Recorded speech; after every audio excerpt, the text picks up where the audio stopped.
ಪ್ರಕೃತಿಯ ಕೊಡುಗೆ, ಆಯುರ್ವೇದ ಗಿಡಮೂಲಿಕೆಗಳ ಶಕ್ತಿ, ಅತ್ಯಾಧುನಿಕ ತಂತ್ರಜ್ಞಾನ, ಪಾರಂಪರಿಕ ವೈದ್ಯರು ಹಾಗೂ ವಿಜ್ಞಾನಿಗಳ ಸಂಯೋಜನೆಯಿಂದ ತಯಾರಾದ ಅಮೃತ್ ನೋನಿ ಆರ್ಥೋ ಪ್ಲಸ್ ಮಂಡಿ ನೋವು, ಸೊಂಟ ನೋವು, ಬೆನ್ನು ನೋವಿಗೆ ಹೆಚ್ಚು ಪರಿಣಾಮಕಾರಿ ದಿವ್ಯೌಷಧವಾಗಿದೆ. ಇಂದು ಲಕ್ಷಾಂತರ ಜನರು ಆರ್ಥೋ ಪ್ಲಸ್ ಬಳಸಿ ನೋವು ರಹಿತ ಜೀವನವನ್ನು ನಡೆಸುತ್ತಿದ್ದಾರೆ. ಬಂಧುಗಳೇ ನಮಸ್ಕಾರ, ಹೇಗಿದ್ರೆ ನೀವೆಲ್ಲರೂ? ನಾನು ಸುಬ್ರಹ್ಮಣ್ಯ ಎಸ್ ಹಂಡಿಗೆ. ಬಂಧುಗಳೇ, ಇತ್ತೀಚೆಗೆ ನಮ್ಮ ರಾಜ್ಯದಲ್ಲಿ ಲೋಕಾಯುಕ್ತ ಅಧಿಕಾರಿಗಳು ತುಂಬಾನೇ ಆಕ್ಟಿವ್ ಆಗಿ ಕೆಲಸವನ್ನ ಮಾಡ್ತಿದ್ದಾರೆ. ಯಾವ ರೀತಿಯಾಗಿ ಅಂದ್ರೆ, ಒಂದು ರೇಡ್ಗಳ ಸಂಖ್ಯೆ ಜಾಸ್ತಿ ಆಗ್ತಾ ಇದೆ, ಮತ್ತೊಂದು ಬೇಕಾಬಿಟ್ಟಿಯಾಗಿ ರೇಡ್ ಮಾಡ್ತಾ ಇಲ್ಲ, ನೀಟಾಗಿ ಟ್ರ್ಯಾಪ್ ಪ್ಲಾನ್ ಮಾಡ್ತಿದ್ದಾರೆ. ಸಾಕಷ್ಟು ಮಂದಿ ಅಧಿಕಾರಿಗಳನ್ನ ರೆಡ್ ಹ್ಯಾಂಡ್ ಆಗಿ ಹಿಡಿತಾ ಇದ್ದಾರೆ. ಇತ್ತೀಚೆಗೆ ಓರ್ವ ಪೊಲೀಸ್ ಅಧಿಕಾರಿಯನ್ನ ಹೇಗೆ ರೆಡ್ ಹ್ಯಾಂಡ್ ಆಗಿ ಹಿಡಿದಿದ್ರು ನೀವೆಲ್ಲರೂ ಕೂಡ ಗಮನಿಸಿದ್ರಿ. ಮತ್ತೊಂದು, ಕೇವಲ ರೇಡ್ ಮಾಡೋದು ಮಾತ್ರ ಅಲ್ಲ, ಆ ಸಂದರ್ಭದಲ್ಲಿ ಸೂಕ್ತವಾದಂಥ ಸಾಕ್ಷಿಯನ್ನ ಕಲೆ ಹಾಕ್ತಾ ಇದ್ದಾರೆ. ಯಾಕಂದ್ರೆ ತುಂಬಾ ಲೋಕಾಯುಕ್ತ ದಾಳಿಯ ಸಂದರ್ಭದಲ್ಲಿ ನೀವೆಲ್ಲರೂ ಕೂಡ ಗಮನಿಸಿದ್ರಿ, ತುಂಬಾ ಕೇಸ್ಗಳಲ್ಲಿ ಲೋಕಾಯುಕ್ತ ರೇಡ್ ಏನೋ ಆಗ್ತಾ ಇತ್ತು, ಅದು ಮಾಧ್ಯಮಗಳಲ್ಲಿ ಪ್ರಚಾರವನ್ನ ಪಡಿತಾ ಇತ್ತು, ಆದ್ರೆ ಆ ಅಧಿಕಾರಿಗಳಿಗೆ ಸರಿಯಾದ ರೀತಿಯಲ್ಲಿ ಶಿಕ್ಷೆ ಆಗ್ತಾ ಇರಲಿಲ್ಲ. ಹೀಗಾಗಿ ಸದ್ಯ ಲೋಕಾಯುಕ್ತ ಅಧಿಕಾರಿಗಳು ಶಿಕ್ಷೆ ಕೊಡಿಸುವ ನಿಟ್ಟಿನಲ್ಲಿ ಏನೇನು ಸಾಕ್ಷಿಯನ್ನ ಕಲೆ ಹಾಕಬೇಕು ಅದೆಲ್ಲವನ್ನೂ ಕೂಡ ಕಲೆ ಹಾಕ್ತಿದ್ದಾರೆ. ಹೀಗಾಗಿ ಹೆಚ್ಚಾಗಿ ರೆಡ್ ಹ್ಯಾಂಡ್ ಆಗಿ ಹಿಡಿಯುವಂತ ಪ್ರಯತ್ನ ಆಗ್ತಾ ಇದೆ. ಸಾಲಾಗಿ ಪೊಲೀಸ್ ಅಧಿಕಾರಿಗಳ ಮೇಲೆ ಇತ್ತೀಚೆಗೆ ಲೋಕಾಯುಕ್ತ ರೇಡ್ ಆಗ್ತಾನೆ ಇದೆ.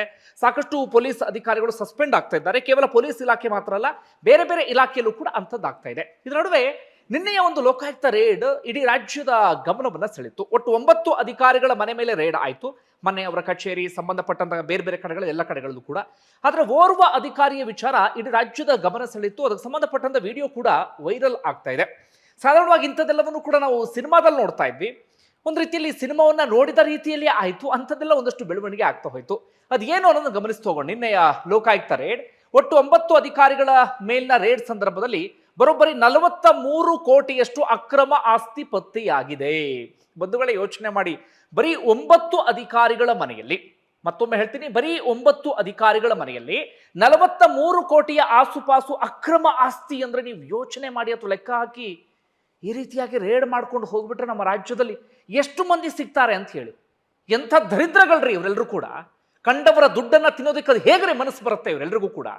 ಇನ್ಯಾರ್ದೋ ಬೆವರಿನ ದುಡ್ಡು, ಇನ್ಯಾರ್ದೋ ಶ್ರಮದ ದುಡ್ಡನ್ನ ಇವ್ರು ಕಿತ್ಕೊಂಡು ತಿಂದು ತಮ್ಮ ಹೆಂಡತಿ ಮಕ್ಕಳನ್ನ ಅದು ಹೇಗೆ ಸಾಕ್ತಾರೋ ಗೊತ್ತಿಲ್ಲ.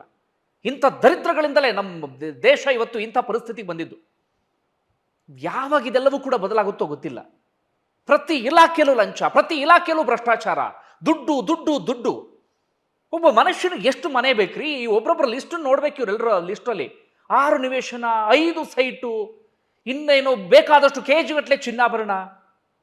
ಇನ್ಯಾರದ್ದೋ ಬದುಕನ್ನ ಸರ್ವನಾಶ ಮಾಡಿ, ಇನ್ಯಾರದ್ದೋ ಹಣವನ್ನ ಕಿತ್ಕೊಂಡು ತಿಂದು, ಇನ್ಯಾರದ್ದೋ ಕಣ್ಣಲ್ಲಿ ಕಣ್ಣೀರನ್ನ ಹಾಕಿಸಿ ನೀವು ಉದ್ಧಾರ ಆಗೋದಕ್ಕಾದ್ರೂ ಸಾಧ್ಯವಾ? ಓಕೆ, ಏನೇನಾಯ್ತು ಅದನ್ನು ಗಮನಿಸ್ತಾ ಹೋಗೋಣ. ಮೊದಲಿಗೆ ಬಹಳ ಗಮನ ಸೆಳೆದಂಥ ಒಂದು ರೇಡನ್ನು ನಾನು ಹೇಳ್ತಾ ಹೋಗ್ತೀನಿ. ಎಲ್ಲಾಗಿದ್ದು ಅಂದರೆ, ಹಾಸನದ ರಕ್ಷಣಾಪುರಂ ಎನ್ನುವಂಥ ಭಾಗದ ಹಾಸನ ನಗರ ಪಾಲಿಕೆಯ ಸಹಾಯಕ ಕಾರ್ಯಪಾಲಕ ಇಂಜಿನಿಯರ್ ಆಗಿದ್ದಂಥ MC ಸತ್ಯನಾರಾಯಣ ಇವರ ಮನೆಯ ಬಳಿ ಬೆಳಗ್ಗೆ ಮುಂಚೆ 5:15 ಲೋಕಾಯುಕ್ತ ಅಧಿಕಾರಿಗಳು ಬರ್ತಾರೆ. DYSP ಒಬ್ಬರ ನೇತೃತ್ವದಲ್ಲಿ ಹೆಚ್ಚು ಕಡಿಮೆ ಒಂದು 15 ಅಧಿಕಾರಿಗಳಿರ್ತಾರೆ. ಇವರ ಮನೆಯ ಸಮೀಪಕ್ಕೆ ಹೋಗ್ತಾರೆ. ಈ ಎಂಜಿನಿಯರ್ ಎಲ್ಲಿದ್ದಾರೆ ಅನ್ನೋದನ್ನ ಮೊಬೈಲ್ ಲೊಕೇಶನ್ ಆಧರಿಸಿ ಅವ್ರು ಪತ್ತೆ ಹಚ್ತಾರೆ. ಹೌದು, ಅವ್ರ ಮನೆಯಲ್ಲೇ ಇದ್ದಾರೆ ಅಂತ ಹೇಳಿ ಅವ್ರ ಮನೆಗೆ ಹೋಗಬೇಕು, ರೇಡ್ ಮಾಡಬೇಕು, ಆಫೀಸಿಗೆ ಹೋಗಬೇಕು, ರೇಡ್ ಮಾಡಬೇಕು, ಜೊತೆಗೆ ಮನೆಯಲ್ಲಿ ಅವರ ವಿಚಾರಣೆ ನಡೆಸಬೇಕು ಅನ್ನೋದು ಲೋಕಾಯುಕ್ತ ಅಧಿಕಾರಿಗಳ ಪ್ಲಾನ್ ಆಗಿರುತ್ತೆ. ಕಚೇರಿಗೆ ಹೋದಂಥ ಸಂದರ್ಭದಲ್ಲಿ ಕಚೇರಿಯಲ್ಲಿ ಅವರ ಲಾಕರ್ನ ಕೀ ಸಿಗೋದಿಲ್ಲ. ಕೀ ಎಲ್ಲಿದೆ ಅಂದಾಗ ಮನೆಯಲ್ಲಿದೆ ಎನ್ನುವಂಥ ಮಾಹಿತಿ ಗೊತ್ತಾಗುತ್ತೆ. ಹೀಗಾಗಿ ಈ ಲೋಕಾಯುಕ್ತ ಅಧಿಕಾರಿಗಳು ಕಚೇರಿ ಮೇಲೆ ದಾಖಲೆಗಳ ಪರಿಶೀಲನೆ ಮಾಡಬೇಕಂದ್ರೂ ಕೂಡ ಇವರ ಮನೆಯ ಒಳಗಡೆ ಎಂಟ್ರಿ ಕೊಡಲೇಬೇಕಾದಂಥ ಅನಿವಾರ್ಯ ಪರಿಸ್ಥಿತಿಯಲ್ಲಿ ಇರ್ತಾರೆ. ಎಷ್ಟು ಗಂಟೆ ಬಂದಿದ್ದು? ಹೆಚ್ಚು ಕಡಿಮೆ 5:05 ಸುಮಾರಿಗೆ ಅಧಿಕಾರಿಗಳು ಬಂದು ಮನೆ ಮುಂದೆ ನಿಂತುಕೊಳ್ತಾರೆ. ಬಂದು ಮನೆಯ ಬೆಲ್ ಮಾಡೋದಕ್ಕೆ ಶುರು ಮಾಡ್ಕೊಳ್ತಾರೆ.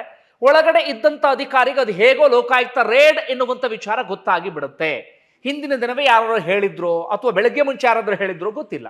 ಯಾವಾಗ ಲೋಕಾಯುಕ್ತ ಅಧಿಕಾರಿಗಳು ಬಂದು ಮನೆಯ ಬೆಲ್ ಮಾಡ್ತಾರೆ, ಸ್ವಲ್ಪ ಹೊತ್ತಾದ್ರೂ ಕೂಡ ಬಾಗಿಲು ತೆಗಿಲಿಲ್ಲ. ಲೋಕಾಯುಕ್ತ ಅಧಿಕಾರಿಗಳು ಆರಂಭದಲ್ಲಿ ಅಂದ್ಕೊಳ್ತಾರೆ ಮನೆ ಒಳಗಡೆ ನಿದ್ರೆ ಮಾಡ್ತಿರ್ಬೇಕೇನೋ, ಇನ್ನೊಂದು ಮಗದೊಂದು ಅಂತ ಹೇಳಿ 10 ನಿಮಿಷ ಕಾಯ್ತಾರೆ, 1/4 ಗಂಟೆ ಕಾಯ್ತಾರೆ, ಅರ್ಧ ಗಂಟೆ ಕಾಯ್ತಾರೆ. ನೋಡ್ತಾ ನೋಡ್ತಾ ನೋಡ್ತಾ ಇದ್ದ ಹಾಗೆ 1 ಗಂಟೆ ಟೈಮ್ ಆಗೋಗ್ಬಿಡುತ್ತೆ. ಒಳಗಡೆ ಯಾರು ಯಾವುದು ರಿಯಾಕ್ಟ್ ಮಾಡ್ತಾ ಇಲ್ಲ, ಯಾರು ಕೂಡ ಬಾಗಿಲನ್ನು ಕೂಡ ತೆಗಿತಾ ಇಲ್ಲ. ಆರಂಭದ ಲೋಕಾಯುಕ್ತ ಅಧಿಕಾರಿಗಳು ಅಂದ್ಕೊಂಡಿದ್ದೇನಪ್ಪ ಅಂದ್ರೆ ಯಾರಿಗೂ ಗೊತ್ತಾಗಿಲ್ವೇನೋ ಅಂತ ಹೇಳಿ. ಹೀಗಾಗಿ ಹೇಗೆ ಅವರನ್ನ ಕರೆಯುವಂತ ಪ್ರಯತ್ನವನ್ನು ಪಡ್ತಾರೆ, ಸಾಧ್ಯವೇ ಇಲ್ಲ. ನೋಡ್ತಾ ನೋಡ್ತಾ ಇದ್ದಾಗ 2 ಗಂಟೆ ಆಗಿ ಹೋಗಿಬಿಡುತ್ತೆ. ಅದಾದ ಬಳಿಕ ಲೋಕಾಯುಕ್ತ ಅಧಿಕಾರಿಗಳಿಗೆ ಸ್ಪಷ್ಟವಾಗಿ ಗೊತ್ತಾಗುತ್ತೆ ಒಳಗಡೆ ಇದ್ದಂಥವರು ಒಳಗಡೆ ಇದ್ದಾರೆ, ಆದ್ರೆ ಒಳಗಡೆ ಇದ್ದಂಥವರು ಕಳ್ಳಾಟ ಆಡ್ತಾ ಇದ್ದಾರೆ ಅಂತೇಳಿ. ಲೋಕಾಯುಕ್ತ ಅಧಿಕಾರಿಗಳ ಪಾಡು ಅಂದ್ರೆ ಎಷ್ಟು ಒದ್ದಾಡ್ಬಿಟ್ರು ಅಂದ್ರೆ, ಓರ್ವ ಇಂಜಿನಿಯರ್ ಮನೆಯನ್ನ ಬಾಗಿಲು ತೆಗೆಸೋದಿಕ್ಕೆ ಯಾಕೆ ಬಾಗಿಲು ತೆಗೆಯೋದಿಲ್ಲ ಹೇಳಿ? ತಪ್ಪು ಮಾಡಿಲ್ಲ ಅಂತಂದ್ರೆ ಬಾಗಿಲು ತೆಗೆಯೋದಕ್ಕೆ ಭಯ ಯಾಕ್ರಿ? ಯಾರೋ ಸಣ್ಣ ಪುಟ್ಟ ಅಧಿಕಾರಿಯಾ? ಹೆಚ್ಚು ಕಡಿಮೆ 2008ರಿಂದನೋ ಏನೋ ಅವರು ಕಾರ್ಯದಲ್ಲಿ ಇರುವಂತ ಅಧಿಕಾರಿ. ಅವರು ಬೇರೆ ಬೇರೆ ಇಲಾಖೆಗಳ ಕೆಲಸವನ್ನ ಮಾಡಿದಂಥವ್ರು. ಹಾಸನ ನಗರ ಪಾಲಿಕೆಯಲ್ಲಿ ಅವರು ಇಂಜಿನಿಯರ್ ಕೆಲಸ ಮಾಡ್ತಾ ಇದ್ದಂಥವ್ರು. ಅಂಥವ್ರಿಗೆ ತಪ್ಪು ಮಾಡಿಲ್ಲ ಅಂದ್ರೆ ಭಯ ಯಾಕೆ ಹೇಳಿ?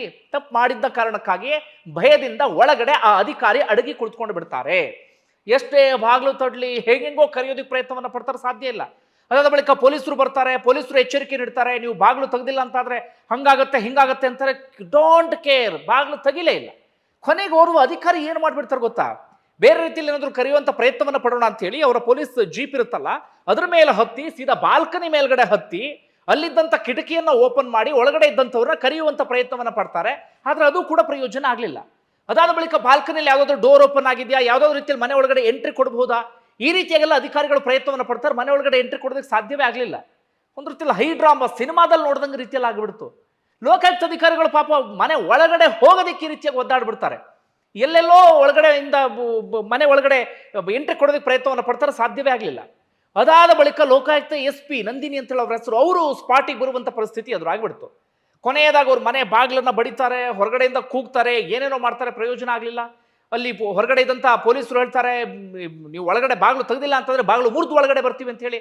ಅದಕ್ಕೂ ಡೋಂಟ್ ಕೇರ್ ಅಂದು ಬಿಡ್ತಾರೆ. ಕೊನೆಯದಾಗ ಅವ್ರು ಮಾಡಿದಂತ ಪ್ರಯತ್ನ ಏನಪ್ಪಾ ಅಂದ್ರೆ, ಒಂದು ಹೊರಗಡೆ CC ಕ್ಯಾಮ್ರಾವನ್ನ ಹಾಕಿದ್ರು. ಮನೆ ಹೊರಗಡೆ ಯಾರು ಬರ್ತಾರೆ ಅಂತ ಒಳಗಡೆಯಿಂದ ಅವ್ರು ನೋಡ್ತಾ ಇರ್ತಾರೆ.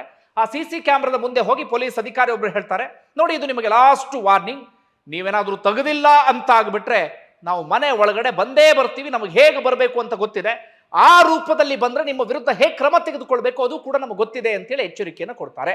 ಅದಾದ ನಂತರ ಅಧಿಕಾರಿಯ ಸಹೋದರಿನೂ ಕೂಡ ಬರ್ತಾರೆ ಅನ್ಸುತ್ತೆ. ಅವರು ಕೂಡ ಫೋನ್ ಮಾಡಿ ಹೇಗೋ ಕನ್ವಿನ್ಸ್ ಮಾಡುವಂತ ಪ್ರಯತ್ನವನ್ನು ಪಡ್ತಾರೆ. ಕೊನೆಗೆಲ್ಲ ಆದ್ಮೇಲೆ 5:15 ಬಂದಿದ್ದು ಪಾಪ ಲೋಕಾಯುಕ್ತ ಅಧಿಕಾರಿಗಳು. ಬಾಗಿಲು ತೆಗೆದಿದ್ದು ಎಷ್ಟು ಗಂಟೆಗೆ? ಬೆಳಗ್ಗೆ ಮುಂಚೆ 9 ಗಂಟೆಗೆ. ಹೆಚ್ಚು ಕಡಿಮೆ 4 ಗಂಟೆಗಳ ಕಾಲ ಇಂಜಿನಿಯರ್ ಮನೆ ಮುಂದೆ ಲೋಕಾಯುಕ್ತ ಅಧಿಕಾರಿಗಳು ವೇಟ್ ಮಾಡುವಂತ ಪರಿಸ್ಥಿತಿ ಎದುರಾಗ್ಬಿಡ್ತು. ಇತ್ತೀಚೆಗಂತೂ ನಾನು ಇಂಥದ್ದು ಎಲ್ಲೂ ಕೂಡ ನೋಡಿರಲಿಲ್ಲ. ಅಂದ್ರೆ ಬೇರೆ ಬೇರೆ ಹೈಡ್ರಾಮಾಗಳನ್ನ ನೋಡ್ತಾ ಇದ್ವಿ.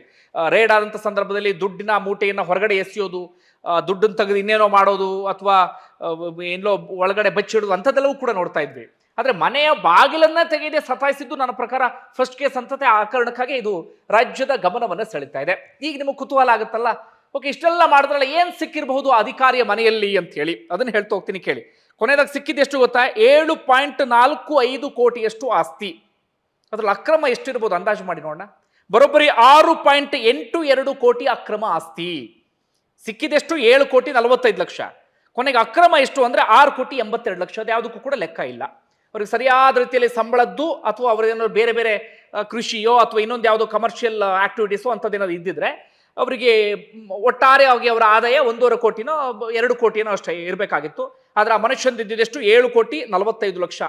ಇಲ್ಲಿವರೆಗೆ ಅವ್ರಿಗೆ ಸಿಕ್ಕಂತ ಲೆಕ್ಕ. ಇನ್ನು ಅದನ್ನ ಮೀರಿ ಎಷ್ಟಿದೆಯೋ ಗೊತ್ತಿಲ್ಲ. ಎಂಥ ದರಿದ್ರಗಳ್ರಿ ಇವರೆಲ್ಲರೂ ಕೂಡ. ಈ ರೀತಿಯಾಗಿ ಇವರು ದುಡ್ಡು ಮಾಡಿದ್ದಾರೆ ಅಂದ್ರೆ ಎಷ್ಟು ಜನ ಕಣ್ಣೀರು ಹಾಕಿದ್ದಾರೆ ಲೆಕ್ಕ ಹಾಕಿ. ಅದು ಎಷ್ಟು ಜನ ಎಲ್ಲೋ ಸಾಲ ಸೂಲ ಮಾಡ್ಕೊಂಡು ಇವ್ರಿಗೆ ಬಂದು ಲಂಚವನ್ನ ಕೊಟ್ಟಿದ್ದಾರೆ ಅನ್ನೋದು ಲೆಕ್ಕ ಹಾಕಿ ನೀವು. ಬರೀ ಇಲ್ಲಿ 7 ಕೋಟಿ ಆಸ್ತಿ ಸಿಕ್ತು ಅನ್ನೋದು ವಿಚಾರ ಅಲ್ಲ. ಇದರ ಹಿಂದೆ ಅದೆಷ್ಟು ಜನರ ಕಣ್ಣೀರಿನ ಸಂಕಟ ಇದೆ, ಅದೆಷ್ಟು ಜನರ ಒದ್ದಾಟ ಇದೆ, ಅದೆಲ್ಲವನ್ನು ಕೂಡ ನೀವು ಯೋಚನೆ ಮಾಡಿ. ಕೊನೆಯದಾಗ ಸಿಕ್ಕಿದ್ದು ಎಷ್ಟು ಹೇಳಿ? 6 ಸೈಟು, 3 ಮನೆ, 3 ಮನೆ ಇಟ್ಕೊಂಡು ಏನ್ ಮಾಡ್ತಾರೆ ಇವರು? 3.3 ಎಕರೆ ಕೃಷಿ ಜಮೀನು, 15.75 ಲಕ್ಷ ನಗದು, 1.89 ಕೋಟಿಯಷ್ಟು ಆಭರಣ ಈ ವ್ಯಕ್ತಿಯ ಮನೆಯಲ್ಲಿ ಪತ್ತೆ ಆಯಿತು. ಇವರ ಹೆಸರನ್ನ ಮತ್ತೊಮ್ಮೆ ಹೇಳ್ತೀನಿ, ನೆನ್ಪಿಟ್ಕೊಳ್ಳಿ ಎಲ್ಲರೂ ಕೂಡ. MC ಸತ್ಯನಾರಾಯಣ, ಹಾಸನದ ರಕ್ಷಣಾಪುರಂ ನಿವಾಸಿ, ಹಾಸನ ನಗರ ಪಾಲಿಕೆ ಸಹಾಯಕ ಕಾರ್ಯಪಾಲಕ ಎಂಜಿನಿಯರ್ ಇವರು. ಒಟ್ಟಾರೆಯಾಗಿ ಏನು ಇವರ ಹಿನ್ನೆಲೆಯನ್ನು ನಾವು ನೋಡ್ತಾ ಹೋಗೋದಾದ್ರೆ 2008ರಿಂದ ಹಾಸನ ನಗರಾಭಿವೃದ್ಧಿ ಪ್ರಾಧಿಕಾರದಲ್ಲಿ ಕೆಲಸವನ್ನ ಮಾಡ್ತಿದ್ದಾರೆ. 2022ರಲ್ಲಿ AEE ಆಗಿ ಪ್ರಮೋಷನ್ ಸಿಗುತ್ತೆ.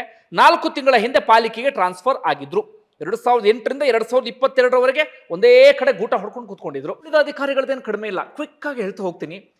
ನಿಮಗೆ ಹೆಸರು ತಲೆಗೆ ಬರದೇ ಇದ್ರೂ ಕೂಡ ಅವರ ನಿವೇಶನ, ಅವರ ಫ್ಲಾಟ್ಗಳ ಸಂಖ್ಯೆ, ಅವರ ಕೃಷಿ ಜಮೀನಿನ ಆ ಎಕರೆ, ಅದೆಲ್ಲವನ್ನು ಕೂಡ ಕೇಳಿಸ್ಕೊಳ್ತಾ ಹೋಗಿ ನಿಮ್ಮೆಲ್ಲರಿಗೂ ಕೂಡ ಗೊತ್ತಾಗಬೇಕು ಅನ್ನುವ ಕಾರಣಕ್ಕಾಗಿ ಹೇಳ್ತಾ ಇದ್ದೀನಿ. ಇದು ಆರ್ ಶಶಿಧರ್ ಅಂತ ಹೇಳಿ ಸಿಂಗನಾಯಕನಹಳ್ಳಿ ರೈತ ಸೇವಾ ಸಹಕಾರ ಸಂಘ, ಯಲಹಂಕ ತಾಲೂಕು, ಬೆಂಗಳೂರು CEO ಕೆಲಸ ಮಾಡ್ತಾ ಇದ್ರು. 4 ನಿವೇಶನ, 2 ವಾಸದ ಮನೆ, 2 ಎಕರೆ ಕೃಷಿ ಜಮೀನು ಸೇರಿದಂತೆ 4.25 ಕೋಟಿ ರೂಪಾಯಿಯ ಆಸ್ತಿ ಎಲ್ಲವೂ ಕೂಡ ಪತ್ತೆಯಾಗಿದೆ. ಅದರಲ್ಲಿ ಒಂದಷ್ಟು ಚಿನ್ನಾಭರಣ ಅದು ಇದೆಲ್ಲವೂ ಕೂಡ ಇತ್ತು. ಡಾಕ್ಟರ್ ಎಚ್ ಸಿ ಇಂದ್ರೇಶ್ ಅಂತ ಹೇಳಿ ಸಹ ಪ್ರಾಧ್ಯಾಪಕ ಪಶು ವೈದ್ಯಕೀಯ ಕಾಲೇಜು ಹೆಬ್ಬಾಳ ಬೆಂಗಳೂರು. 10 ನಿವೇಶನ 2 ವಾಸದ ಮನೆ ಸೇರಿ 2 ಕೋಟಿಯಷ್ಟು ಆಸ್ತಿ ಪಾಸ್ತಿ ಪತ್ತೆಯಾಗಿದೆ. ವಸಂತ್ ವಾಲಪ್ಪ ನಾಯ್ಕ್ ಅಂತ ಹೇಳಿ ಮುಖ್ಯ ಇಂಜಿನಿಯರ್ ಕೆಶಿಪ್ ಲೋಕೋಪಯೋಗಿ ಇಲಾಖೆ ಬೆಂಗಳೂರು. 4 ನಿವೇಶನ 7 ಮನೆ. ವಸಂತ ವಾಲಪ್ಪ ನಾಯ್ಕ್ 7 ಮನೆ 22 ಎಕರೆ 20 ಗುಂಟೆ ಕೃಷಿ ಜಮೀನು ಸೇರಿ 5.65 ಕೋಟಿ ರೂಪಾಯಿ ಮೌಲ್ಯದ ಆಸ್ತಿ ಪಾಸ್ತಿ ಪತ್ತೆಯಾಗಿದೆ. ಎಸ್ ಸತೀಶ್ ಅಂತ ಹೇಳಿ ಇವರು ಸಹಾಯಕ ಕಾರ್ಯನಿರ್ವಾಹಕ ಇಂಜಿನಿಯರ್ ಅಂದ್ರೆ AEE ಲೋಕೋಪಯೋಗಿ ಇಲಾಖೆ ಮಂಡ್ಯ ಜಿಲ್ಲೆ. 3 ನಿವೇಶನ 2 ಮನೆ 6 ಎಕರೆ ಕೃಷಿ ಜಮೀನು ಸೇರಿ 2.19 ಕೋಟಿ. MK ಸುರ್ಕೋಡ್ ತಾಲೂಕು ಹಿಂದುಳಿದ ವರ್ಗಗಳ ಕಲ್ಯಾಣಾಧಿಕಾರಿ ಶಿರಹಟ್ಟಿ ತಾಲೂಕು ಗದಗ ಜಿಲ್ಲೆ. 6 ನಿವೇಶನ 1 ಮನೆ 29 ಎಕರೆ ಕೃಷಿ ಜಮೀನು. ಭಗವಂತ. ಆಸಿಫ್ ಇಕ್ಬಾಲ್ ಖಲೀಲ್ ಅಂತ ಹೇಳಿ AEE ನಗರ ನೀರು ಸರಬರಾಜು ಮತ್ತು ಒಳಚರಂಡಿ ಮಂಡಳಿ. 5 ನಿವೇಶನ 7 ವಾಸದ ಮನೆ 38 ಗುಂಟೆ ಕೃಷಿ ಜಮೀನು ಸೇರಿ 5 ಕೋಟಿಯಷ್ಟು ಆಸ್ತಿ ಪಾಸ್ತಿ. ಪ್ರಕಾಶ್ ಈರಪ್ಪ ಕಿರಿಯ ಇಂಜಿನಿಯರ್ ಇಂಡಿ ತಾಲೂಕು ವಿಜಯಪುರ ಜಿಲ್ಲೆ. 2 ವಾಸದ ಮನೆ 1 ಶಾಲಾ ಕಟ್ಟಡ ಸೇರಿ 1.25 ಕೋಟಿಯಷ್ಟು ಆಸ್ತಿ. ವೀರೇಶ್ ರುದ್ರಯ್ಯ ಹಿರೇಮಠ್ ಎಲೆಕ್ಟ್ರಿಕ್ ಇನ್ಸ್ಪೆಕ್ಟರ್ ಇಂಧನ ಇಲಾಖೆ ಯಾದಗಿರಿ ಜಿಲ್ಲೆ. 5 ನಿವೇಶನ 2 ವಾಸದ ಮನೆ 8 ಎಕರೆ ಜಮೀನು ಹೆಚ್ಚು ಕಡಿಮೆ 2 ಕೋಟಿಯಷ್ಟು ಆಸ್ತಿ ಪಾಸ್ತಿಗಳೆಲ್ಲವೂ ಕೂಡ ಪತ್ತೆಯಾಗಿದೆ. ಇದು ನಮ್ಮ ರಾಜ್ಯದ ಕತೆ. ರಾಜ್ಯ ಅಲ್ಲ, ಇಡೀ ದೇಶದಲ್ಲಿರೋದು ಇದೇ ಹಣೆ ಬರ. ಇದನ್ನು ಯಾರಿಗಂದಾರ ಬದಲಾಯಿಸೋಕೆ ಸಾಧ್ಯ ಆಗುತ್ತೆ? ಸಾಧ್ಯ ಆಗೋದಿಲ್ಲ. ತುಂಬಾ ಜನ ಭರವಸೆ ಕೊಟ್ಕೊಂಡು ಬಂದರು, ಅಂದ್ರೆ ಭ್ರಷ್ಟಾಚಾರವನ್ನ ಕಿತ್ತೊಗೆದು ಬಿಡ್ತೀವಿ, ಹಂಗೆ ಮಾಡ್ಬಿಡ್ತೀವಿ, ಹಿಂಗೆ ಮಾಡ್ಬಿಡ್ತೀವಿ ಅಂತೇಳಿ. ಯಾರೇ ಬಂದರೂ ಏನು ಮಾಡೋದಕ್ಕೆ ಸಾಧ್ಯ ಆಗ್ತಿಲ್ಲ. ಒಂದು ವೇಳೆ ನಿಮ್ಗೆ ಏನಿಸ್ತದೆ ಕಮೆಂಟ್ ಬಾಕ್ಸಲ್ಲಿ ಮೆನ್ಷನ್ ಮಾಡಿ. ಧನ್ಯವಾದ ವಿಡಿಯೋ ನೋಡಿದ್ದಕ್ಕಾಗಿ.